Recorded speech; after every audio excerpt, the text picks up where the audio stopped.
जय हिंद दोस्तों, top flat विषय में आप सभी का स्वागत और अभिनंदन है। आज हम पढ़ने वाले हैं क्लास 12 पॉलिटिकल साइंस। क्या क्लास 12 पॉलिटिकल साइंस पढ़ने वाले हैं। पॉलिटिकल साइंस में आज हम तीसरा चैप्टर को पढ़ने वाले हैं। तीसरा चैप्टर का नाम है समकालीन दक्षिण एशिया। इस चैप्टर के हम सभी बहुविकल्पी प्रश्नों को, अतिलघुत्तरीय प्रश्नों को, लघुत्तरीय प्रश्नों को, दीर्घोत्तरीय प्रश्नों को समझने वाले हैं, जिनमें से हम टोटल 28 प्रश्नों को समझेंगे। और हमारा बोर्ड एग्जाम का टारगेट है नागरिक शास्त्र में हमें कम से कम 92 नंबर लाने हैं 100 में। तो जिनमें से हम नंबर 1 करके समझेंगे। पहले समझेंगे बहुविकल्पी प्रश्नों को, फिर अतिलघुत्तरीय प्रश्नों को, फिर लघुत्तरीय प्रश्नों को, फिर दीर्घोत्तरीय प्रश्नों को। ये प्रश्न जो बताऊंगा ये बोर्ड एग्जाम 2026 के लिए महत्वपूर्ण है और जितने भी प्रश्न बताऊंगा ये पिछले एग्जामों में पूछे जा चुके हैं। तो यदि चैनल पर नए हो तो चैनल को सब्सक्राइब कर लेना। अब हम प्रश्नों को समझते हैं। हम सबसे पहले समझेंगे बहुविकल्पी प्रश्नों को।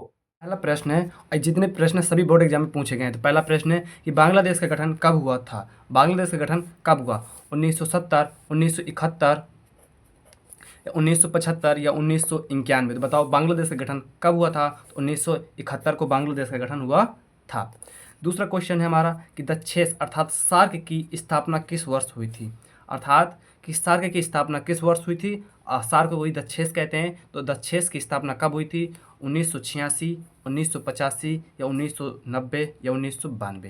तो बताओ दक्षेस की स्थापना किस वर्ष हुई थी। तो आप सभी को पता होगा 1985 में दक्षेस की स्थापना हुई थी। कब हुई थी? 1985 में। नेक्स्ट क्वेश्चन है हमारा कि निम्नलिखित में से किस वर्ष भारत में एशियाई संबंध सम्मेलन आयोजित किया गया था। निम्नलिखित में से किस वर्ष भारत में एशियाई संघ सम्मेलन किस वर्ष आयोजित किया गया था? 1945, 1947 या 1946 या 1948। तो बताओ भारत में एशियाई संबंध सम्मेलन कब आयोजित किया गया था? तो 1947 में किया गया था। कब किया गया था? 1947 में भारत में एशियाई संघ सम्मेलन का आयोजित किया गया था।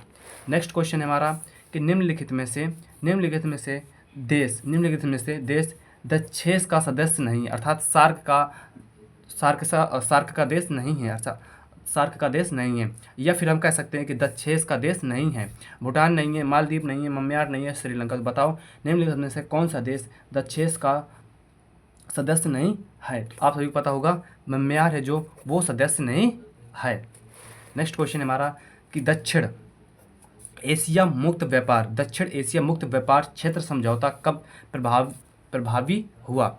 दक्षिण एशिया मुक्त व्यापार क्षेत्र समझौता कब प्रभावी हुआ?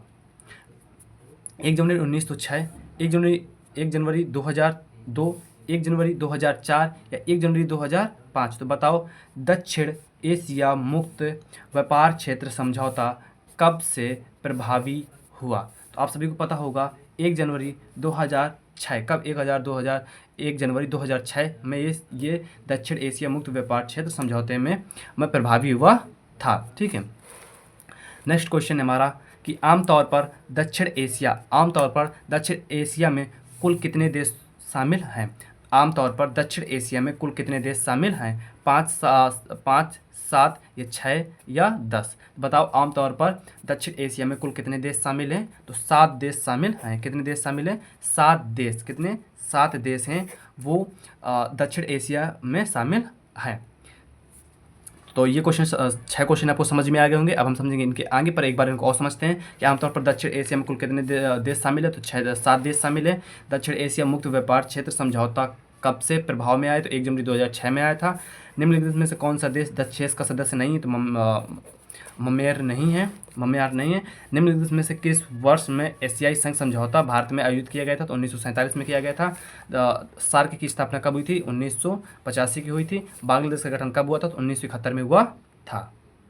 क्वेश्चन नंबर 7वां हमारा कि स्वाधीनता से पहले बांग्लादेश किस देश का हिस्सा था। स्वाधीनता से पहले बांग्लादेश किस देश का हिस्सा था? पाकिस्तान, भारत, चीन या कोई नहीं। इनमें से अर्थात कोई नहीं। बताओ स्वाधीनता से पहले बांग्लादेश किस देश का हिस्सा था? तो पहले हिस्सा था पाकिस्तान का। किसका हिस्सा था? पाकिस्तान का बांग्लादेश हिस्सा था स्वाधीनता से पहले। और 1947 से पहले भारत का हिस्सा पाकिस्तान था और पाकिस्तान का हिस्सा बांग्लादेश था। अर्थात ये पूछा जाए 1947 से पहले बांग्लादेश किस देश का हिस्सा था? तो भारत का हिस्सा था। पर वो पूछ रहा है स्वाधीनता से पहले बांग्लादेश किस देश का हिस्सा था? तो पाकिस्तान का था। नेक्स्ट क्वेश्चन है कि विश्व में कितने प्रतिशत जनसंख्या दक्षिण एशियाई देशों में रहती है? विश्व में कितने प्रतिशत जनसंख्या दक्षिण एशियाई देशों में रहती है? 30%, 35%, 32% या 20%? बताओ निम्नलिखित में से कितनी प्रतिशत जनसंख्या दक्षिण एशियाई देशों में रहती है? तो 20% जो 20% जनसंख्या है वो दक्षिण एशियाई देशों में रहती है। नेक्स्ट क्वेश्चन है लुक ईस्ट और एक्ट ईस्ट नीति का संबंध है गुट निरपेक्ष आंदोलन से, यूरोपीय संघ से, पूर्वी एशिया से, दक्षिण अर्थात सार्क से? तो बताओ लुक ईस्ट और एक्ट ईस्ट नीति का संबंध किस देश से है? तो आप सभी को पता होगा कहाँ से संबंध है, तो पूर्वी एशियाई देशों से संबंधित है। कहाँ से? पूर्वी एशियाई देशों से संबंधित है। नेक्स्ट क्वेश्चन है हमारा कि कौन सा देश दक्षिण एशिया का अंग नहीं है? कौन सा देश निम्नलिखित में से कौन सा देश दक्षिण एशिया का अंग नहीं है? बताओ श्रीलंका नहीं है, भारत नहीं है, चीन नहीं है या पाकिस्तान नहीं? तो आप सभी को पता होगा चीन नहीं है। कौन नहीं है? चीन नहीं है। कौन सा देश है निम्नलिखित में से कौन सा देश है दक्षिण एशिया का अंग नहीं है? तो चीन नहीं है। नेक्स्ट क्वेश्चन नंबर 11 है हमारा कि निम्नलिखित में से या ऐसे समझो इंटर सर्विस इंटेलिजेंस किस देश की खुफिया एजेंसी है? या निम्नलिखित में से किस देश की इंटर सर्विसेज इंटेलिजेंस किस देश की खुफिया एजेंसी है? ईरान, इंग्लैंड, संयुक्त राष्ट्र अमेरिका या पाकिस्तान? तो आप सभी को पता होगा पाकिस्तान की। कहाँ की? पाकिस्तान की है इंटर सर्विसेज इंटेलिजेंस जो खुफिया एजेंसी वो पाकिस्तान की है। नेक्स्ट क्वेश्चन हमारा कि श्रीलंका में बहुसंख्यक वर्ग कौन सा है? श्रीलंका में बहुसंख्यक वर्ग कौन सा है? तमिल, सिंघली, ईसाई या मुस्लिम? तो बताओ श्रीलंका में बहुसंख्यक वर्ग कौन सा है? तो आप सभी को पता होगा सिंघली। कौन सा? सिंघली। एक बार और समझो श्रीलंका का बहुसंख्यक वर्ग कौन सा है? सिंघली है। इंटर सर्विसेज इंटेलिजेंस किस देश की खुफिया एजेंसी? पाकिस्तान की है। कौन सा देश दक्षिण एशिया का अंग नहीं है? चीन नहीं है। लुक ईस्ट और एक्ट ईस्ट की नीति का संबंध किससे? पूर्वी देश से है। विश्व की कितने प्रतिशत जनसंख्या दक्षिण एशियाई देशों में रहती है? तो 20% रहती है। और स्वाधीनता से पहले बांग्लादेश किस देश का हिस्सा था? तो पाकिस्तान का था।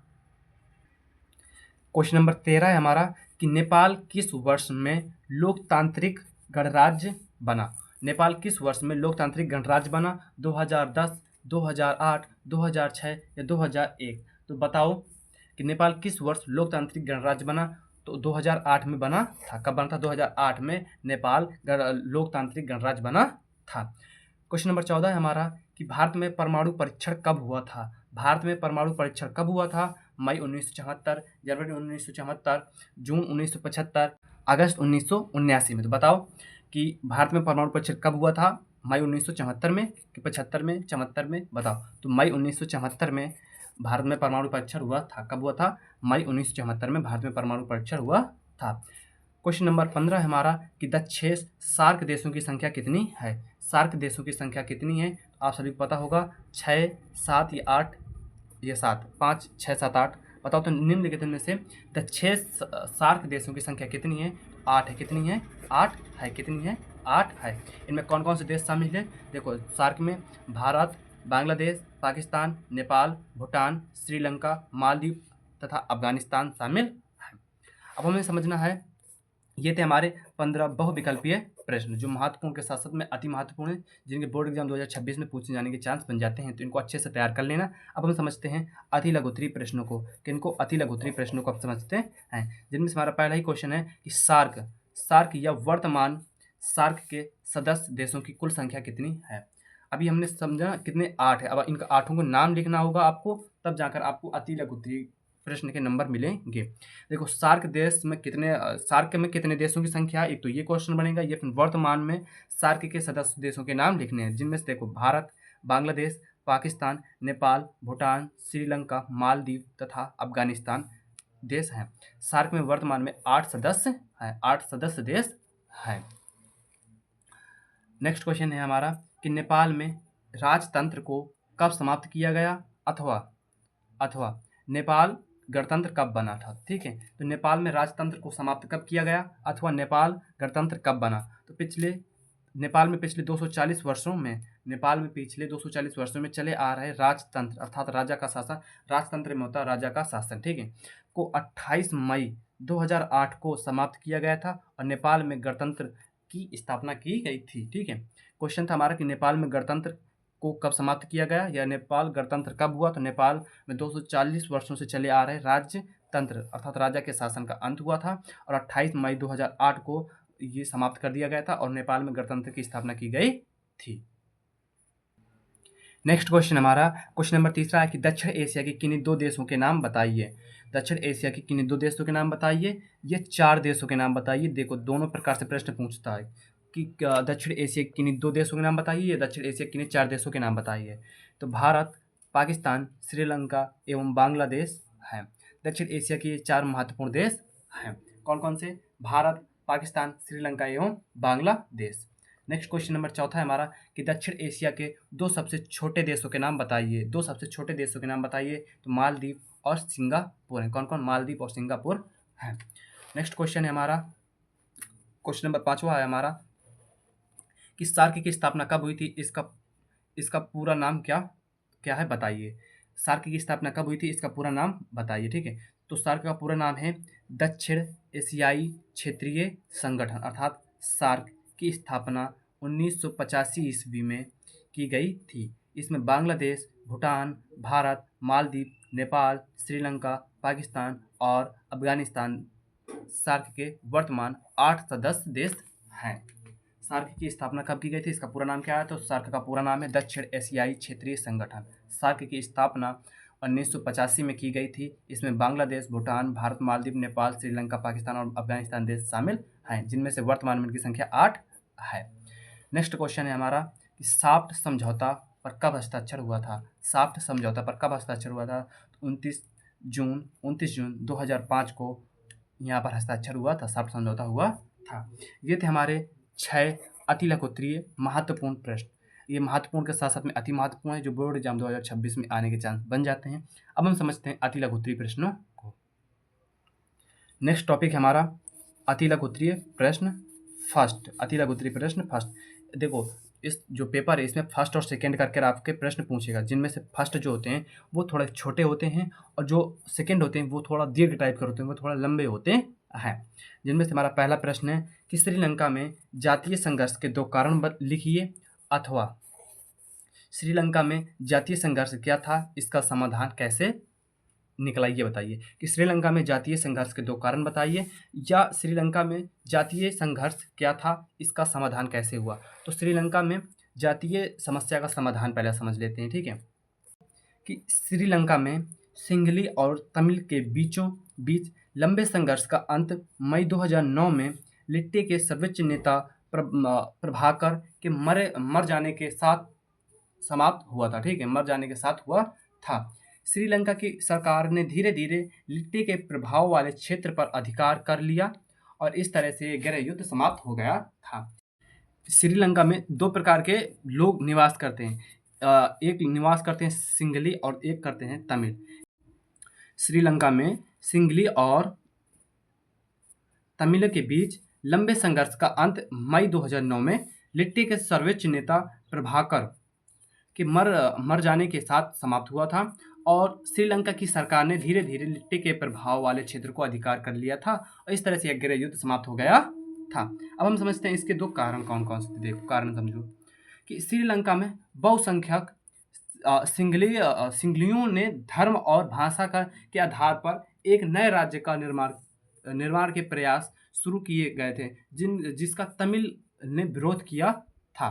देखो कि श्रीलंका में बहुसंख्यक सिंघलियों ने धर्म और भाषा के आधार पर एक नए राज्य का निर्माण के लिए प्रयास किया था, पर जो तमिल वाले थे, तमिल बोलने वाले लोग थे, उन्होंने इसका विरोध किया था। किसका? सिंघली बोलने वाले लोगों को। जो सिंघली थे ये बहुसंख्यक लोग थे, ठीक है, और तमिल वाले कम थे, जिन्होंने इसके आधार पर भाषा पर, धर्म पर इन तमिलों के ऊपर अत्याचार किया करते थे, पर इनका विरोध किया था, ठीक है, तमिलों ने।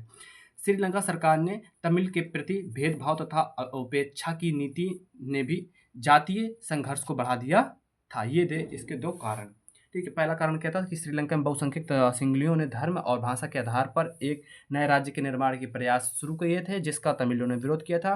दूसरा कि श्रीलंका सरकार ने तमिलों के प्रति भेदभाव तथा उपेक्षा की नीति ने भी जातीय संघर्ष को बढ़ावा दिया था। ये था हमारा पहला प्रश्न।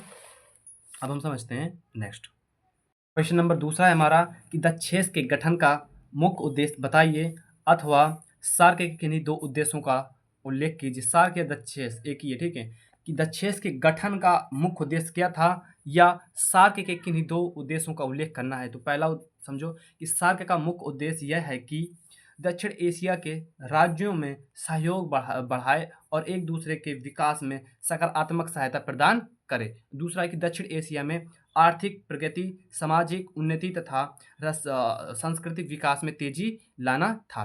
देखो, सार्क का मुख्य उद्देश्य क्या था कि दक्षिण एशियाई के राज्यों में सहायता प्रदान करना। कैसे सहायता कैसी होगी? सकारात्मक, पॉजिटिव सहायता प्रदान करना था। और दूसरा कि दक्षिण एशिया में आर्थिक प्रगति, सामाजिक उन्नति तथा सांस्कृतिक विकास तेजी से लाने था। यही दो उद्देश्य थे। क्वेश्चन नंबर हमारा नेक्स्ट है, क्वेश्चन नंबर तीसरा है 1965 के भारत पाकिस्तान के युद्ध में कोई दो कारण बताइए। मतलब जो 1965 का भारत पाक युद्ध हुआ था उसमें दो कारण बताने हैं, जिनमें से पहला कारण है पाकिस्तान भारत को युद्ध में पराजित करके जम्मू कश्मीर को पाकिस्तान में मिलाना चाहता था। दूसरा था कि पाकिस्तान ने भारतीय प्रधानमंत्री श्री लाल बहादुर शास्त्री को आंतरिक तौर पर कमजोर समझ लिया था। क्या कमजोर समझ लिया था? ये दो कारण थे। हैं तो बहुत सारे, पर हमको दो लिखने तो दो ही लिखेंगे। नेक्स्ट क्वेश्चन हमारा कि अंतर्राष्ट्रीय संगठनों की आवश्यकता के पक्ष में किन्हीं दो तर्कों का उल्लेख कीजिए। जिनमें से पहला है कि प्रथम, अंतर्राष्ट्रीय संगठनों का मुख्य उद्देश्य सभी देशों की समस्याओं को दूर करना है। और दूसरा कि द्वितीय विश्व युद्ध के बाद रोकथाम करने के लिए विश्व में शांति व्यवस्था को स्थापित करना था। ठीक है, कि द्वितीय विश्व युद्ध की रोकथाम करने के लिए विश्व में शांति व्यवस्था को स्थापित करना था। और पहला था प्राथमिक अंतर्राष्ट्रीय संगठनों का मुख्य उद्देश्य सभी देशों में समस्याओं को दूर करना है। ये थे हमारे 4 महत्वपूर्ण अति लघुत्तरीय प्रश्न के साथ साथ में ये मोस्ट इंपॉर्टेंट भी है, ये बोर्ड एग्जाम में पूछे जा सकते हैं, तो इनको अच्छे से तैयार कर लेना। अब हम समझते हैं दीर्घोत्तरीय प्रश्नों को। नेक्स्ट टॉपिक है हमारा दीर्घोत्तरीय प्रश्न। ठीक है, दीर्घोत्तरीय प्रश्न और लघुत्तरीय सेकंड हम इन्हीं में समझेंगे।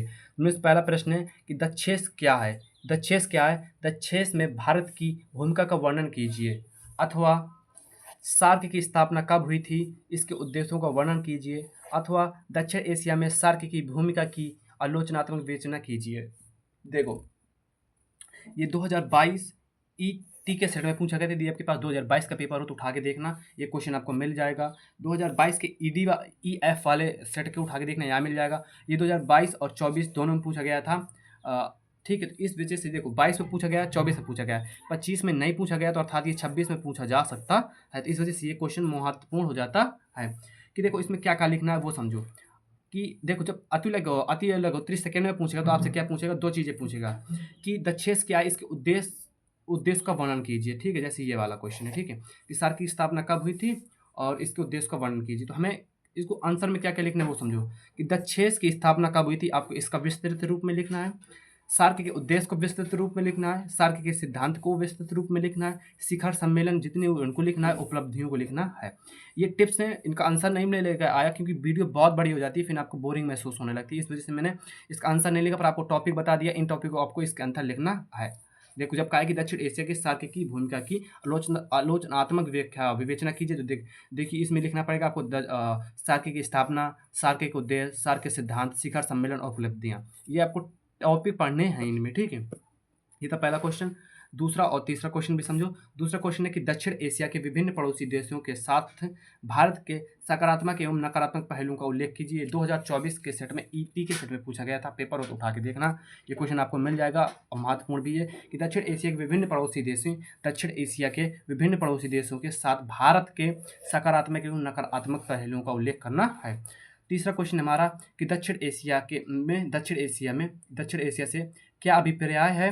दक्षिण एशिया की शांति एवं सहयोग के प्रयासों की विवेचना कीजिए। 2020 के EV सेट में पूछा गया था।